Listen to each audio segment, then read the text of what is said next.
Hi, everybody. In this video, we're going to talk about 6 ways to communicate to reach a man's heart. And for those of you who are new, my name is Matt Shaffer. I'm your empowerment, connection, and relationship coach. And I am here today with Antia Boyd, a dear friend and dating and relationship expert. And we're going to dive into this topic in just a second. But before we do, take a second, hit that little subscribe button if you're new. I'm always uploading new content, and you want to get notified when I'm putting it out there. And Antia, how are you doing, my dear? It's so nice to have you. What's up? What's up? So good to be here, Matt. It is, Antia. I mean, Antia she's such an expert in this field, and we've done some great collaborations here in the past. So it was important to me to bring her onto my channel, introduce her to my tribe, right? And she also has an exciting thing that she's starting, a little panel that I happen to be on that she's going to tell you about and how you can get involved in that for free. You want to tell us a little bit about that? Yeah. So if you always wondered, what are those secrets from real men, like will really give you access, right? Like crack the code to the male brain. How do they think? Why do they do what they do? And they seem to live on a different planet. So really excited. So you'll learn about how to text, how to have long distance relationships, how to communicate with men, and so much more. And of course, Matt is part of the party. Yeah, the one and only. So ladies, if you want to learn, get a window inside the male mind, sign up for Antia's Man Interview Panel Summit. It's just super cool. And I know I had a blast being interviewed by her. And now I'm here to interview her. So let's dive into this, Antia. We're talking about 6 ways to communicate in such a way that it like reaches a man's heart and helps him open up. I know a lot of women, they struggle with that, or they get confused with that. A lot of my clients and students do that. So why is that? And how can they start, right, connecting with men in a deeper, more vulnerable way? Yeah, so oftentimes, Matt, we just come from this sort of like one-dimensional approach, right? We just kind of relate to men in just like one way. And oftentimes it's actually quite disassociated. It may not be as connected. It may not be as emotional, depending on which of the feminine archetypes, I'm going to talk about all 6 of them, you are actually like more predominant in, and which ones are you, there's some room for improvement. And so when you say feminine archetypes, like what do you mean by that? I think that's a word that probably some of us we're not that familiar with it. Yeah, so those are basically totally different energies inside of yourself. So you may think, I can be fiery and I can be angry, but I can also be like soft, and I can also be like super playful and giddy, right? So you have all those different energies and expressions that you find yourself like really engaging in your everyday life, and particularly with men. Interesting. Okay, so you're saying that women have all these different energies, all these different things inside of themselves already, right? And they tend to kind of switch between them depending upon the circumstance. Right, and what we're teaching today is to use those flavors more intentionally, because they usually just use them more like sort of almost as a default. And let's say they come home from work and they just come more from the warrioress because they're already in the masculine and they haven't transitioned yet, because we need transition time too. I know men do, but so do women, but they're not so much aware of it, It's like, what is it? Men are like waffles and women are like spaghetti, right? I haven't heard that. I haven't. Men are like waffles, women are like spaghetti. I like that. Is that going to be the sequel to the Mars and Venus book? Well,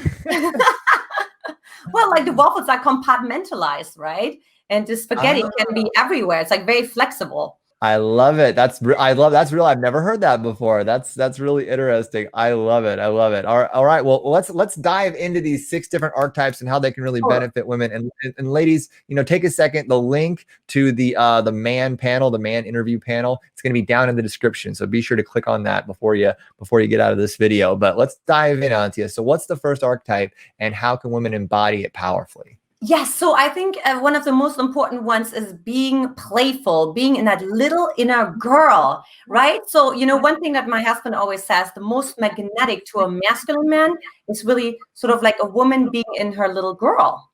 And so it's like about being playful, being spontaneous, being silly, just like being totally outrageous and irrational and unreasonable, because that's this part inside like a man, and I'm sure you relate to that too, that's like the little boy. That's like, let's play, you know, like let's have fun. So life is not just serious and like we just need to, you know, so many women when they go on dates and they just interview men, they're not coming from this playful, right? Like joyful self, you know, they're coming from this very like warrioress. Here's my structure. Here's all my answers that are already prepared, how I expect you to respond. And then secondly, you know, it's very almost, you know, brings really out this protector instinct in a man when she's in her little girl. Isn't that true? She wears like her little dress. She doesn't always have to, but you know. It does. Well, it's a very polarizing, that sort of playfulness, like a frame that I use a lot with my clients and students, right, is that all men are at some level little boys. All men love to play. And one of the magic things to really build relationship and connection with a man is to help learn and understand how he plays. Because not all men play in the same way. But if you can access that little boyness within a guy that you're looking to get to know and get him to drop out of like macho ego mode and into that playful space, you're going to build a much deeper connection with him and set yourself apart from so many other women that are out there. And by embodying playfulness, that's one of the greatest ways, that women can do that. So how do you recommend that women sort of like embody that or can really initiate that with men? Yeah, I mean, this could be just as playful as like, hey, if you were an animal, what would you be and why? So you could like just really ask a creative question. If you were a kitchen utensil, what would you be and why? I mean, just like, you know, you notice already, you have like a smile on your face, just like, so silly, right? But that's the whole idea, that it's not serious and it doesn't make sense. Fun little hypothetical questions, just making things like a game. Like men love to play games, right? They love to play video games. They love sports. They love things where they can like compete in a sort of like playful, lighthearted way with other people. So that's a great way to get, I think, men out of their heads and sort of into their hearts, right? Yeah, and absolutely. And just like be giddy and laugh. Of course, obviously don't fake it if you don't feel like it, but just, you know, feel free to be yourself, you know, and to just like, you know, or if you have a funny snort, you know, like just be yourself, right? Don't be like, I need to be all like put together and like, you know, don't breathe too much because then he's gonna see the snort or, you know. Just relax, be free flowing and fun and playful. Men want that. Men want to be set free by women. That's the masculine imperative, right? And so, I mean, one of the greatest ways you can do that is by being playful and free flowing with men. So I love that archetype. Antia, what's the next one? So the next one is, I like to go the opposite, which is the wild woman, right? So that's that part that has this fire, right? It can be like the Shakti fire. Some of you may relate to that. Some other people are more, it's almost like an angry, but it's not. It's more like passion. It's intense. It's alive, right? And you could feel it's very primal. So it's like, it's good for when you want to be, hey, we just kind of had the same kind of flow in a conversation, and I just want to cause a pattern interrupt. So really good at just come in and just be like, just kind of shifting the energy a little bit. So everybody's still awake kind of energy, you know? It's like small volcano eruption. Okay, so the wild woman is the spontaneous interruption. And so like, how would a woman sort of initiate or embody the wild woman in conversation or interaction with men? I mean, it's like even like saying, that was scary what you just said. Like just really feel it to your body, like just express it with your voice. Right? It's like, and really sort of this intensity. That's like the best way I can describe it. It's this, and a lot of women are afraid to be intense. They're afraid to be big and bright. So that's the energy I'm talking about. So if you have that energy, go for it. Like, go for it. Be that. You know, I was that when I met my husband, and he said, well, I love that. No, men do. Men really love feeling the heat. Men really love feeling the passion of a woman. Men love feeling that she's in unapologetic ownership of her feelings, because for a lot of men, that's really hard for us. It's really hard for us to be in unapologetic ownership of our own feelings. And so there's something really intoxicating and really magnetic about seeing a woman just in this like wild sort of fiery space. It's a huge turn on, and it's very polarizing to us. So like, if you want to get a man, you know, really like riled up and get him feeling very passionate towards you, sort of like be in that wild woman space, you know, like pin him down, like push him up against the wall every now and again. And you'll be really, you know, you'll be surprised at how much he'll respond I think, to that, right? Men love the interruption. We love a pattern interrupt because we're such pattern driven creatures in general, right? Men are like, we get into routines and rhythms. And so please set us free from the prison that we create for ourselves. We're begging you. And not only that, Matt, but also before we go into the next one, is it reminds the man also, hey, here's my wild woman. You're also free to express your wild man. It's safe. Like I can, you know what I mean? I welcome it, because some men are sort of, you know, trained to not the wild man, because it's kind of like too edgy and I kind of don't want to scare her or intimidate her. And so it kind of invites them to be like, wow, there's a lot of range here, you know? And yeah. Invite the wildness out of each other. I think that's a beautiful thing that we all get to shoot for in relationship. You know, that passion exists down there. Well, that's fantastic. And what would you say? So what's third? We got the playful woman, and we got the wild woman. What's the third? What's the third? Sensual. So those are the kind of couples. I used to go like couples shopping, you know, where almost like no talk.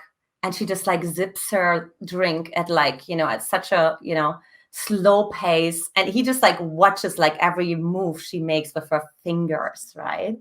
So very different. It's a sensual experience. So there's almost like it doesn't have to be talking, you know. It's like, you know, like a man is like really watching where's the woman's hand right now. The slower she moves her hand, the more he's watching her hand, because it's like, oh, what's going on, right? Or, you know, just kind of licking your lips, or you know, just enjoy the sensuality of it, right? And how you do that is by, well, think about your senses. Think about sound, you know, experiencing all the different sounds, or experiencing the different color of the cocktail that you have in front of you, you know, and just really experiencing the fullness of that moment. And what happens, the slowness of the breath. I love that. And really, like, if you think about how physical and how visual, like two of men's primary, you know, senses that they're using, especially when they're connecting with a woman, are touch, and then, you know, the visual component, like sight, right? So like the way that you look and the way that you move and the way that you touch yourself and the way that you touch him, right? Touch is our primary love language for like 80% of men. It's one of the top two. You know what I'm saying? So like, what is your relationship with your physicality? You know, do you move in a graceful, flowing, slow way? Like, or because a fast, sort of more direct, more sort of like herky-jerky sort of mechanical movement, that's much more masculine. So even in our movement and the way that we hold our bodies, we can be more masculine or more feminine. And I know from personal experience, like I'm picking up on those cues from a woman, and I'm looking to her for those cues. Like I'm trying to figure out if I'm on a date, like I'm out there doing my thing, you know, right? If I'm on a date, I'm looking for cues from a woman that I'm out with. Like if she's licking her lips and she's like, you know, like looking at me in a certain way or leaning in, or there's some body language cues, I'm like, okay, she's interested. Okay, she maybe wants me to kiss her. You know, I'm constantly looking for that. And you ladies have a superpower by embodying that sensuality and activating and inviting us non-verbally to sort of move in towards you and draw us close, you know? If you're looking to do that. So it sounds like sensuality is really a way to, you know, embody that on dates and with men. It's a superpower that women have. I also feel like it gets him out of his head too, right? Because he's kind of sort of start to feel his body. He's like, ooh, what do I want to do right now, right? Like out of the sun, there's not so much analytical thinking going on, you know? Yeah. You're leading by example. You're leading by example, and you're being the conductor, right? You're leading by example and conducting a man into that sort of like sensual connected space with his own body. Right. So yeah, it's a powerful thing. And so knowing kind of like when to shift into it, it's like super important. Yeah, totally. It's the variety of things, right? It's sort of like the transition between all of them. So the next one is the priestess. And so the priestess, so that's a really interesting archetype and energetic expression, because she's more, but it's more the energetic connection, so to say, you know. So we talked about the sensual connection, we talked about the playful connection and the intense connection. The priestess is more about, sort of connects more with him, like on a higher level almost, you know, almost more on an intuitive level, right? So again, like out of her thinking, and connecting more on, you know, talking about like higher level principles. Like what's outside all of this? What's bigger that holds all of us, right? So there's sort of like this higher awareness. You know, when I met my husband, he said, you know, we have a huge responsibility to humanity. So right away, he was relating to me from his, well, for men it's called magicians. That's a whole different story. But he was relating, he was speaking to my priestess. I wasn't my little girl when he said that, right? So that's what I mean. Just like why you're here, what's your purpose? So how you step into that is like really understanding, is he passionate about what he does? You know, is this his purpose? Is this his calling? You know, you could also call it the soul level versus the animal or the human level. Yeah. So getting a man to go deeper, right? To drop into his soul, to drop into his purpose, to drop into his destiny. And it sounds like when you're saying one of the best ways to do that is through questions, is through asking him like powerful questions that get him to reflect in that way, right? What are some examples of some questions that you think would be great to do that? Yeah, I mean, definitely. Like, what do you think your life purpose is? You could also see like, what did you always felt called to do? You know, any intuitive hits he ever had. You look, we have that energy inside of us. We may not like notice it right away, but like, hey, why did you decide at this particular time to go to the website, right? And like, oh, I had this nudge. Oh, tell me more about that nudge. Like, when else does that happen to you, right? So that's an example of the priestess, if that makes sense. I love it. Yeah, that's beautiful. And I mean, I can say from the priestesses I've met in my life, or when women have been in that priestess space with me, they have evoked and inspired me to reach entirely new levels of who I am, you know, that have stayed with me for the rest of my life. You know, so I mean, like, there's so much value for you as a woman to invite and evoke a man to step into his heart, to step into his power in a deeper way, because you might be asking him questions that he's never asked himself. And you're inspiring him through your energy and through your feminine magnetism, right? You're inviting him to step into his power in a way that maybe he never has felt motivated to do so before. Nobody's ever asked him. Nobody's ever called him to that game.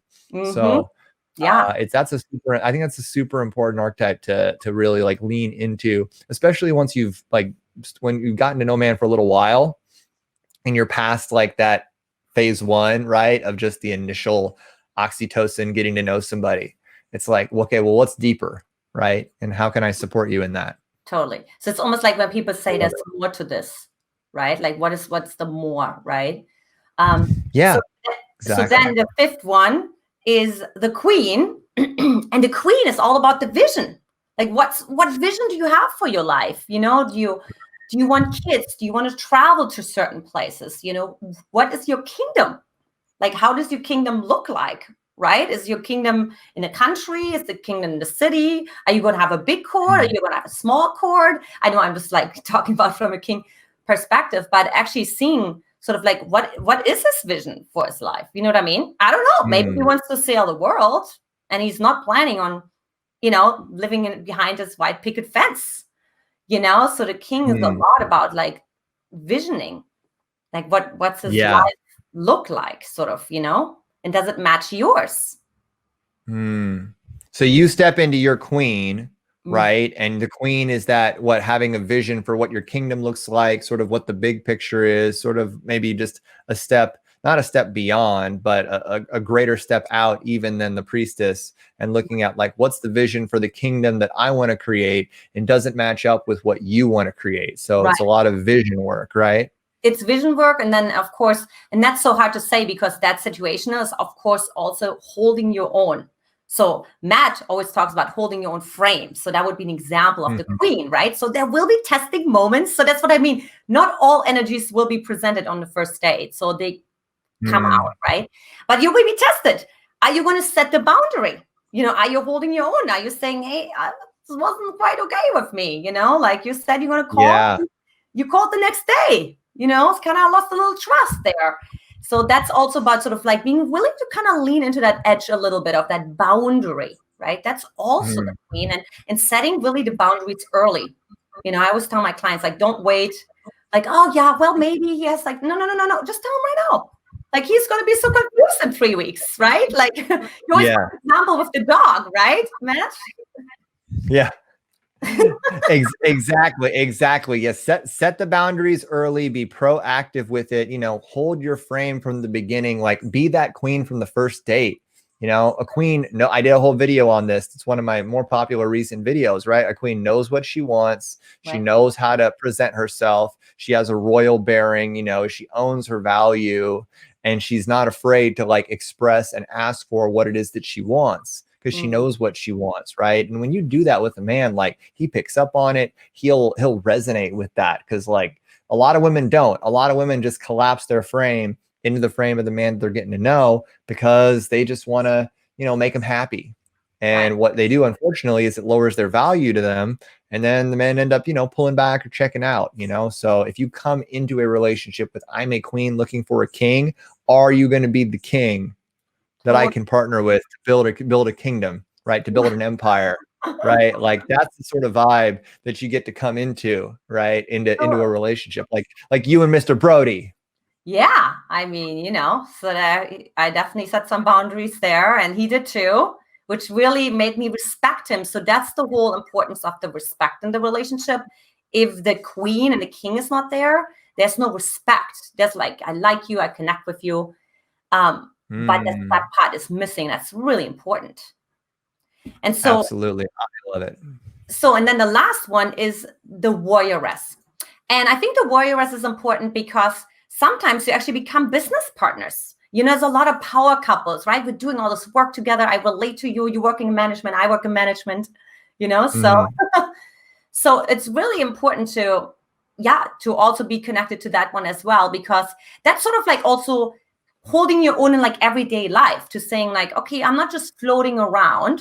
I'm not just saying, here, Matt, you do everything, and I'll just, you know, I'll be the queen just sitting here. But it's also, I'll also do my everyday work. You know what I mean? I'll, you know, have my own company or whatever it may be, whoever watches, right? So I think that's really important to connect to that particular part, because you know why that's important is so that it's not like a daddy-daughter or like a mommy-son relationship. You don't want that. You don't want to, and I talk a lot about the concept of mama trauma, right? And all men see women at some level through the lens of their mother. So there's a degree of imprint that all men experience of their mom, of what a woman is from their relationship with their mom. So men are going to be predisposed to seeing you as their mom, especially if you're coming at them in like an aggressive, domineering way, or a controlling way. If they had that type of mother, they're going to be very quick to project that onto you, go into mama trauma mode, right? And like shut down on you. So like, what does it look like for you to embrace the warrioress in such a way that you're not intimidating a man? So, because I think what a lot of women might be scared to embrace the warrioress, right? Because they don't want to come across as masculine or too aggressive or something like that. So how do you sort of like walk that line in being a warrioress with that's why it's so important to have the other archetypes, right? So I would not lead with the warrioress, but that would be like, you know, later down the road. I mean, you would probably agree with that, Matt, that you wouldn't like want to talk from the warrior energy, you know, on the first couple of dates, because there's so many very intense and playful and sensual, you know, who needs warriors? But at some point, right, when you know, he sees your apartment or whatever, you know, when you start to take a step closer to each other, don't be afraid to also be like, you know, I hold my own, I have my own household, and, you know, to be just like, because I think that's one of the questions that men are asking themselves. It's like, is this going to be somebody that I have to pay for everything? And is there going to be some sort of like balance? Or I think unconsciously men do ask themselves that question, right? Well, men have an unconscious thing that they don't want is that they don't want to feel like your happiness is their responsibility. Like if they're not, that in order for you to be happy, that we have to do everything. You know, that's a heavy burden for men, and men aren't looking for that. They're looking for partnership. They're looking for a queen, right? They're looking for someone to play with. They're looking for somebody who's happy already. Yeah. Who can be even happier in relationship with me, because I'll tell you, I'm already happy. You know what I'm saying? I don't want to because you don't want a man to feel like you're his job. he's got enough work to do in his job, right? Making you happy and being in relationship, it can't feel like a job to a man. If it does, then it's going to quickly lead to him sort of like burning out and pulling back. Totally. So that's why it's so important to have the foundation, and that would be more the human level, right? Because that's sort of the day to day. We're like, man, woman, we all go to work, we need to make money, we live in a physical world. And yeah, there are all those other wonderful energies that you always can flavor in there as well. Exactly. I love it. So now we have these 6 archetypes, right? And so then it sounds like what you're saying is that these are all fluid and that you get to sort of like shift into different ones. Is it situational? What determines, when to transition between one to the other? How can they practice that? Yeah, totally. I mean, for me, it's like really like checking in with them, actually seeing like maybe once a week, check in with them in your journal, say on a scale of 1 to 10, where's my queen this week? I do this with my husband every Sunday, right? So you can do it by yourself or with your girlfriend. Hey, you have an accountability sister, right? And like, okay, where's my queen this week? I didn't really speak up with this guy, so maybe like a 6. And okay, and then like do something out, right? So you'll see, you have to do a little bit of an intake, a little assessment on sort of a weekly or maybe at least a monthly basis.